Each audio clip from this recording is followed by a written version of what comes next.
Olá, eu me chamo Agatha e irei apresentar o trabalho intitulado Percepções de Mulheres sobre a Pandemia de Covid-19 durante a gestação e puerpério sob a orientação da professora doutora Zene Carvalho Lamy.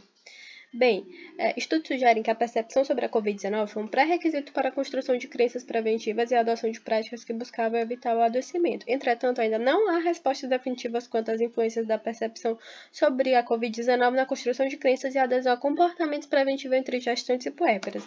Assim, esse estudo objetivou analisar percepções de mulheres sobre a pandemia de Covid-19 durante a gestação e puerpério. Para isso, realizou-se um estudo exploratório de abordagem qualitativa em 2 maternidades de São Luís, Maranhão, de referência para atendimento de casos de Covid-19. O período do estudo foi de novembro de 2020 até maio de 2021, com gestantes que tiveram Covid-19 na primeira onda da pandemia. A amostra foi definida por saturação e realizaram-se entrevistas semi-estruturadas por meio de um questionário estruturado e um roteiro de entrevista semi-estruturada. Realizou-se análise temática de conteúdo e o projeto foi aprovado no Comitê de Ética.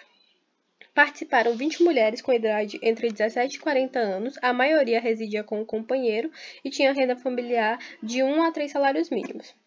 Em relação às características clínicas, tinham-se 9 primíparas, 11 multíparas, 11 com comorbidades clínicas, todas tiveram sintomas gripais, 16 necessitaram de internação hospitalar, sendo destas 6 em UTI. Foram identificadas 3 categorias temáticas. A primeira, intitulada Percepção de Suscetibilidade à Inexistência do Risco. Tem-se que o reconhecimento da Covid-19 como um risco real se processou em diferentes momentos. A priori, as notícias veiculadas sobre a doença não foram percebidas como uma ameaça direta, ideia que se transformou à medida que as gestões se testemunharam o adoecimento e morte de pessoas próximas ou após a confirmação do próprio diagnóstico. Na categoria 2, intitulada Percepção de Gravidade, o medo diante das incertezas, tem-se que a aceitação da severidade dos efeitos da Covid-19 foi variável entre as participantes, que tiveram como reações mais frequentes a negação da doença, o medo provocado ao testemunhar o adoecimento de perto e a ansiedade ao pensarem nas consequências da infecção para a sua saúde e de seu filho.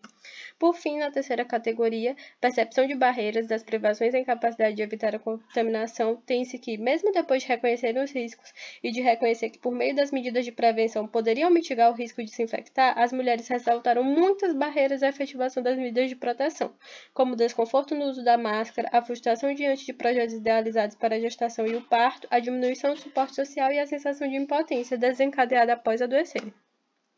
Assim, em conjunto, as privações impostas pelas diretrizes sanitárias, o adoecimento e os sentimentos desencadeados pela pandemia interferiram negativamente nas vivências durante a gestação. Uma atenção especial para essa parcela da população em situações de epidemia ou pandemia, exemplo da Covid-19, se faz necessária, considerando-se que as repercussões do que se passa durante a gestação se estendem em todos os ciclos de vida da mulher e da criança. Obrigada.